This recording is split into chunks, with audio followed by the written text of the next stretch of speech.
All right. We're back. We're back with the boss match. You're good to go. Yeah, man. Invitational champion versus invitational champion. Oh, yeah. Is there a better way to finish the tournament? Yeah, this is fucking fantastic. All right, so this is going to be tighter for Matt because he's playing off against Burn here. So yeah, and traditionally, blue-red tight against Burn, no life gain, generally. Yeah. You do have some very efficient removal, very efficient counter spells. Yep, disruption.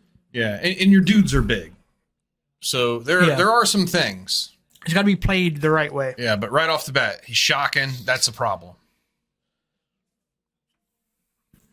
Yeah, shocking with no play. What's he holding up? Probably like a bolt. Yeah, just to answer a guide. Yeah, and we don't. Yeah, holding up a bolt. We don't know if he knows what Carmela's on.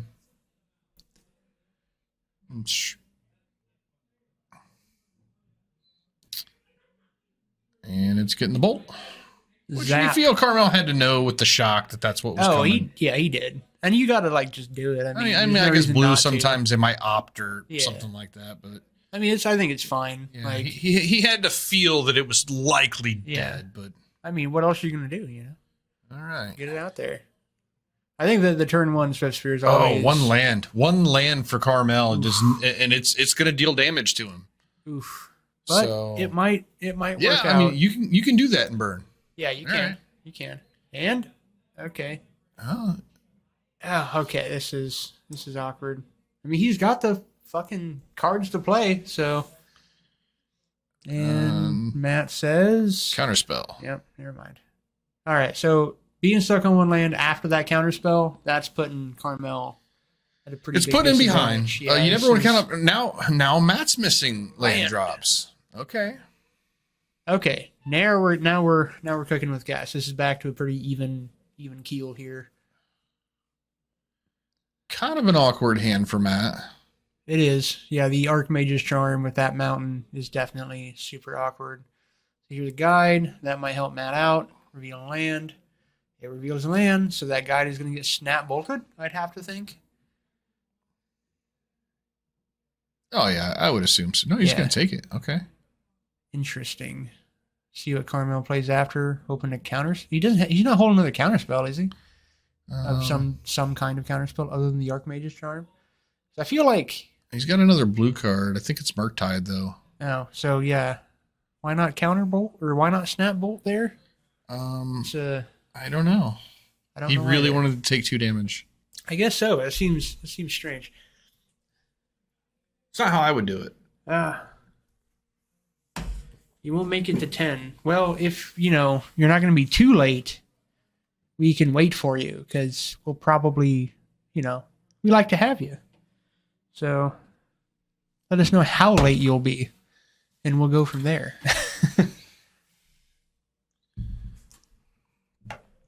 Yeah, we can work it out. Okay, so he did have another counter spell. That's what he was holding up. Okay. I actually prefer if you just be mana efficient, play your Snapcaster Mage and kill the Goblin Guide. I actually don't like that. That's one of the few times I'll say I did not like that play from Matt. But now he's got Snap Counterspell. Yeah. Well, and what's funny too is if I don't know. Okay. So I like it's probably not worth it, but it would be hilarious to Archmage's Charm, the Swift Spear, and block the guide. Yeah.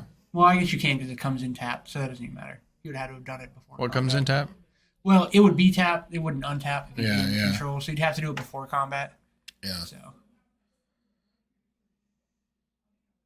But now you can Archmage's Charm and Bolt. Or Snap and Bolt. He has a lot of shit he can do. Yeah, he can. Do. Yeah. If he has the Deep-Fiend, he can play that. He can't quite play that. I mean, he has Snapcaster in hand, so could. Well, I guess that doesn't work. That doesn't work. You need more mana than that. Yeah, that math is not on point. Yeah. I was used to last game when he had all the mana. Right. So snap, probably bolt. Yeah. See, the thing I don't like about this is he took an extra 2 damage because he could have done this last turn, and he wouldn't have to be trading with anything right now. Yeah, he didn't need to. Yeah, he could have just killed the guy. Not the most efficient. I feel like he. I mean, it works out. It's not all fine. out in the wash. Yeah. I think it cost him a little bit. Yeah. And he was able to counter a spell that it wouldn't have been countered, so he might actually be up on life. But like long term. If Carmel wins that game, it is something you can point to.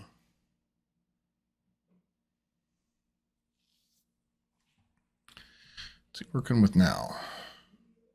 Archmage, Deep-Fiend. Okay, I think we're going to see the Murktide. Yep. It's a shame that he couldn't have done that with one more up so he could keep up the charm. Yeah. So he might... I don't know. I mean, Carmel has nothing to say about the Murktide, so he's got Burn to the face, but since he's restricted on mana, he can only do so much. So here's the Helix. Yep, that's going to take it. It's fine. I do still feel like Matt could benefit from... I don't know what the card would be, but there's got to be some blue creature that is some kind of a wall... that cantrips or does something that you could help get this fucking Deep-Fiend out more efficiently. Because it sucks to have to give up good cards to do that, you know? Does he have 3/1 mana things? I don't think so. I'll have to look when it comes back. Oh, fuck. That sucks. Alright, Micah. Well, perhaps next week. Perhaps next week.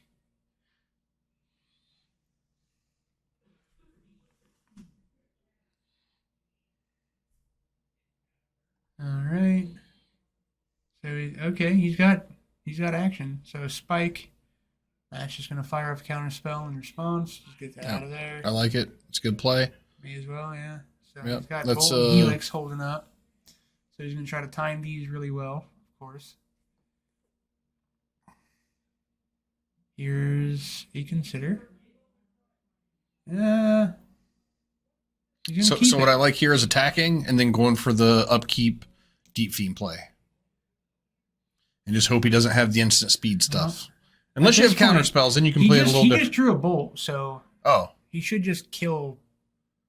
Well, Carmel's got Helix. Sure. So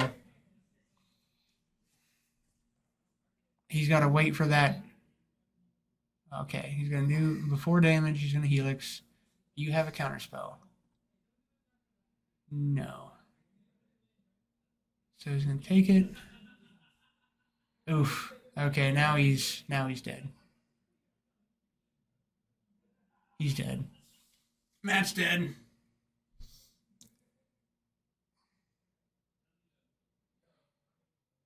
And bolt in response. Zap. Oh, that was tight. That was tight. That was tight. Kind of what we expected. Yeah. And so, thinking back to that 2 extra damage that he didn't have to take. That definitely could have played differently. Yeah. That could have been a little bit different, for sure. So I'm curious what kind of burn package Matt has. If he's got anything for burn. I would think that he would.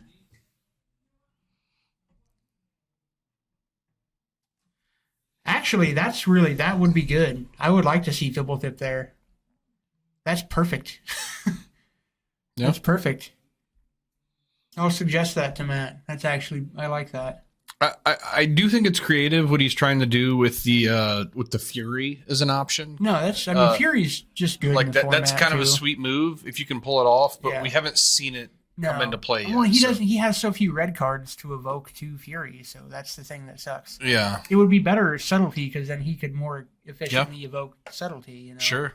But yeah, I think Fibblethip is not bad. I'm a big fan of Fibblethip as a card. I I like that little guy. He's so unassuming, but he's cool. All right, so I'm really curious what Matt has to bring in here.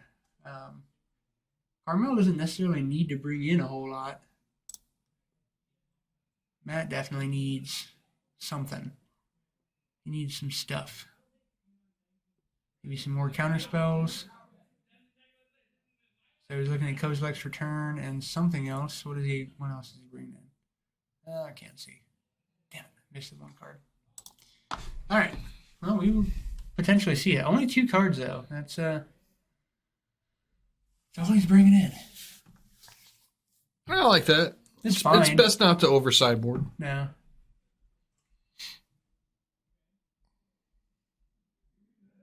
And it was tight. I think he could have pulled that game 1 out. Yeah, I think that a little bit of tighter play. Also, I mean, to be fair, if Carmel doesn't get stuck on lands, it's really not that close, I think. Yeah, so. Actually, that was a big difference too. For sure.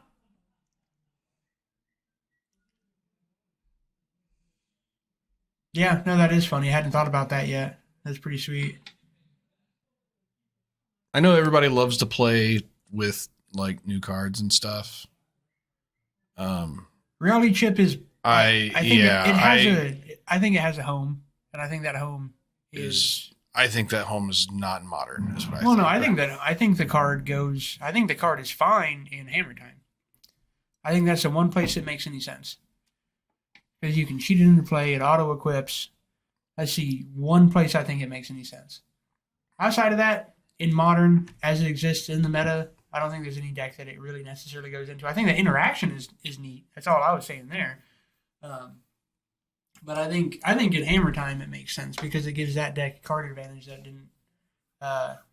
We've seen it in Hammer Time playing on Moto and stuff. I think it makes a lot of sense in Hammer Time. Just actual legitimate card advantage. It's the already in your sentence to get like it's not already like everything like I don't care if it's being played right now. Is it still going to be played there 2 months from now? That is a question. Yeah, because I mean, people like playing with the new cards. So yeah, I do think that is the best place for it. I don't see anywhere else it really goes. Because the only way to make because it has 3 to equip, and so you really have to be playing with equip synergies. Yeah. To make it worth anything, and there's only one deck that does that. It's. I mean, I could be wrong, but to me, it's a grind card that you're putting into a speed deck, and so. Right, but it's a one-of though, so it doesn't. Fine. Hurt, I'm just saying I'm not sold that that's going to be a long-term addition. Maybe not. Yeah, I don't know. Maybe not. But regardless, it gives the deck an ass ton of card advantage that it didn't have before. I mean, it's like if it were to be, I'm going to end up playing it on Moto at some point, and somebody's going to do it to me, and I'm sure it's going to be good. Yeah. Like if I play against that happening, I know it's going to be powerful. Mm. If you don't have an answer for it, then they're just going to play whatever they want to. You just get to play cards off the top of your deck at that point. It's a really powerful effect. And that's why, but, the downside is the equip. And that's why it only makes sense in the one deck that actually plays equipment synergy. All right, let's see what's happening here. Carmel's mulligan down. Matt's leading with land. Pretty classic start for Carmel here. Matt's got a spell snare in hand. That's nice. I like that. Good start for him. Spell snare is just such a classic classic sideboard card. It's not as good as it used to be, oddly. I think it's one of those cards that it's always as good as it is. I don't know. There's always it's not as good as it used to be or could be, but it always does what it does because there's always 2 drops being played. It's dead sometimes. And it's dead sometimes. Yeah. Yeah. Everything's dead sometimes, But for a blue-red deck, I think it's an important card. Or a blue-black deck, I think it's an important card. Because there's definitely 2-drop things that matter a lot, And this is a good match for it anyway, because, getting an Eidolon with it is fucking fantastic. There's another Swift Sphere. Yeah.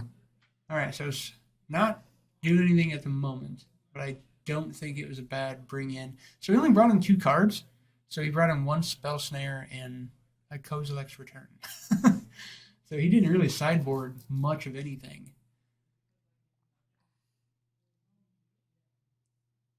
It might just be he didn't have a lot to bring in. I mean, no, he must not have. The thing is, blue-red, you have no life gain. Yeah, you just don't. So the only thing you would have, unless you have like an artifact version of life gain, which those are all pretty bad. I mean, I think Dragon's Claw is acceptable, but I gotta be honest. I don't think that card has ever stopped anybody from losing to burn. Yeah, I mean, maybe not. I just don't. I think like turning their bolt effects into shocks just generally doesn't get there. No, I mean, I like I'm this not one. Disagreeing. I mean, is it going to kill anything? Is he doing 3? I mean, what's the split here? That's the thing, that it could just, it's a risky play because it could just not kill anything. Yeah, that's It'd be 2 and 2. I would have. Is he just throwing caution to the wind here? Yeah. I feel like that's what's happening.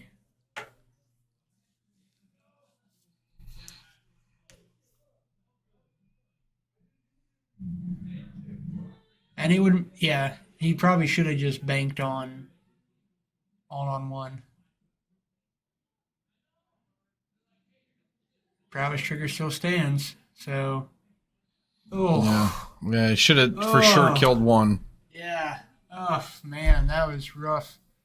He should have seen that coming, I mean. Yeah, I think he knew.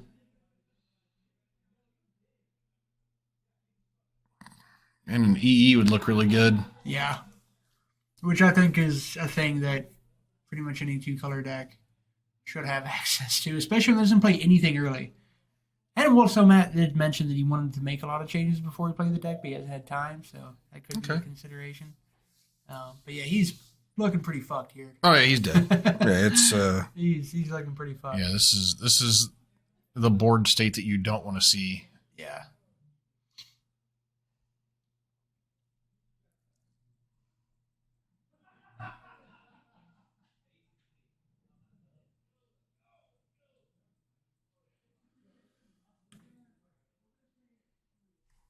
Yeah, there's not much math.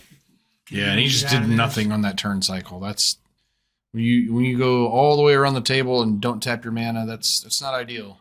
No.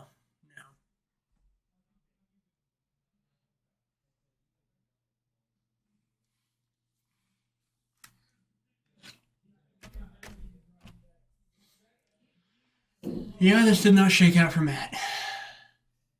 Yeah, the Fury. Oh, the Fury play was. Yeah, and it's like you could see it happening, right? Yeah, as soon as I saw it hit the table.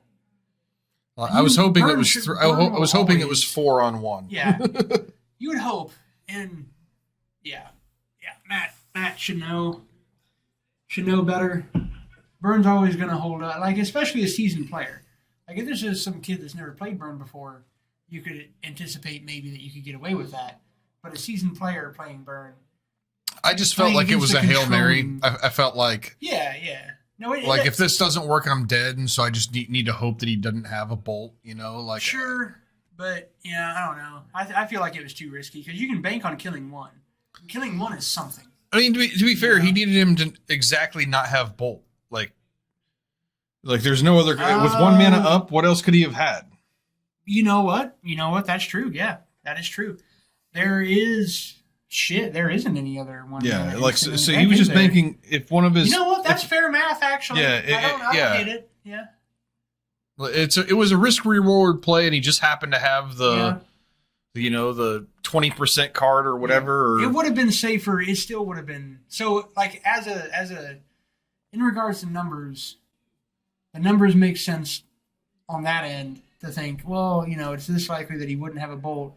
But it's also, if you're looking at numbers, it's also like safe to just get this thing off the table because there's a chance, So I think it's hard. It's hard to say. It's hard to say. But you are right. I wasn't thinking about that. Bolt is the 1 mana instant they have. Yeah. They don't have any other one mana instants. So yeah, I mean that's fair. That's super fair. It just didn't shake out quite right. And that spell snare has been sitting in his hand the whole time. I told you, man, that card just it doesn't really cut it anymore. There's a snap, I'd have to assume. Yep. Yeah, and it's going to be a chump blocker. He doesn't have anything to cast, does he? He's got a counterspell to cast. That's all he's got to cast. This is prowess.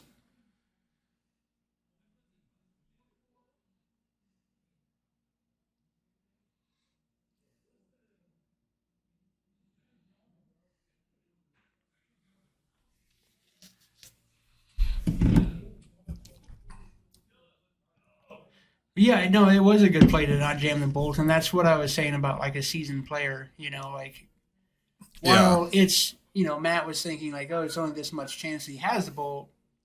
A seasoned player like Carmel will hold up the bolt in a control match because it's the one instant thing he has to do. Like he's not going to just jam that. All right, well, Carmel takes it. All right, that is that. All right, so. Wow. All some pretty good games though across the board tonight. Like the 6 o'clock, it was some interesting stuff. Yeah, the second game in this match definitely was a non game. Yeah, it was. Which you hate to see, especially when you got these two players going at each other. So for sure, that happens. But across the board, not all that bad. Some pretty cool stuff that we saw. Definitely good games this stream. I want to definitely reiterate to people that we want modern players, man. Get the fuck out here and play Modern. Please. Yeah, I'm going to do it. I'm going to come play. Even if you're a Commander player that you're not familiar with Modern, like, we can make you familiar with Modern. You don't want to spend money on the decks? We have decks for you to play. I got to say, man, that there's some... I'm seeing some Commanders out here that have the chops, I mean, people need to just give it a shot, and we just want Modern players. We want Modern games firing. So we will help you. We will teach you. We will aid you in playing Modern. So tell your friends, get the fuck out here. If you know somebody that might want to play Modern, play some fucking Modern. You want to jam some games to get familiar with the format? Let me know. Yeah, we got you covered. We'll take care of shit. So yeah, and you know what? If you play Modern, you can get in on this invitational that we have going on, and that's just free shit. It is free shit. It's a free tournament, and if you win, you just get free shit. That's it. It doesn't cost you anything. No. All you got to do is come in and play some Modern. That's all you got to do. You got to win Modern once, and you got a chance to play this sweet tournament where you're going to get free shit. And the token I'm going to have ready is fucking sweet. Got a food token coming for this. Oh, very nice. Awesome. Which I've showed you, or I've at least told you about it. We're going to have some other stuff. It's going to be fun. Yeah. And then following the invitation, we also have the Modern 500. It's going to be the month after the last Saturday of that month. $20 entry, $500 store credit payout. You want to see people out here for that as well. So. Yeah.